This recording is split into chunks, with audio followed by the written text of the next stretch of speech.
Hi అండి. ఇప్పుడు మనం చికెన్ ఫ్రై చేసుకుందాము. ఉప్పు, పసుపు, కడిగి పెట్టుకున్న చికెను అన్నీ తీసుకొని కలుపుకోవాలి. పసుపు, ఉప్పు కలుపుకొని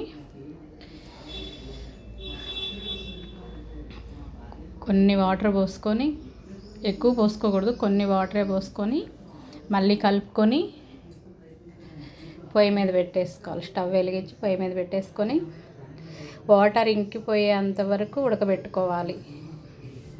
మధ్యలో ఒకసారి తిప్పుకోవాలి. ఇప్పుడు ఆయిల్ వేసుకొని చెక్క, లవంగాయి, బిర్యానీ ఆకు వేసుకోవాలి.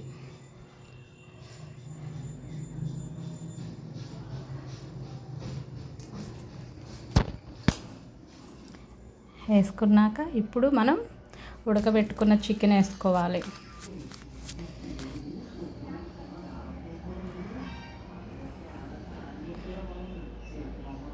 తిప్పుకోవాలి. ఇక్కడ నేను ముందు ఉల్లిపాయలు, పచ్చిమిరపకాయలు వేయలేదు, గమనించారా? ఎందుకు వేయలేదంటే ముందే ఉల్లిపాయ, పచ్చిమిరపకాయ వేయకూడదు ఫ్రైకి. ఎప్పుడైనా సరే సగం ఫ్రై అయినాక ఇప్పుడు పచ్చిమిరపకాయలు, ఉల్లిపాయ ముక్కలు, కొత్తిమీర, పుదీనా వేసుకోవాలి.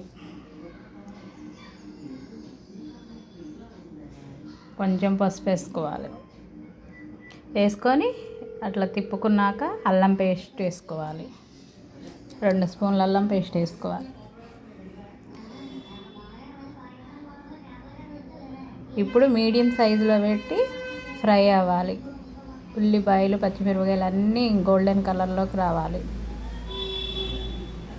ఒక పావుగంట ఫ్రై అయిపోయినాక మనం రెడీ చేసి పెట్టుకున్న మసాలా పొడి చల్లుకొని అది కూడా నూనెలో 2 నిమిషాలు అలా ఫ్రై అయినాక ఇప్పుడు కారం వేయాలి.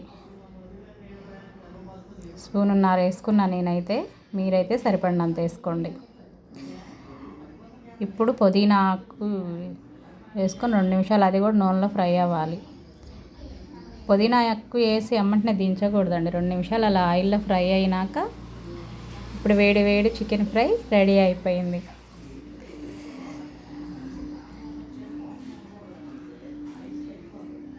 టేస్ట్ అయితే సూపర్ వచ్చిందండి. మీరు కూడా ట్రై చేయండి.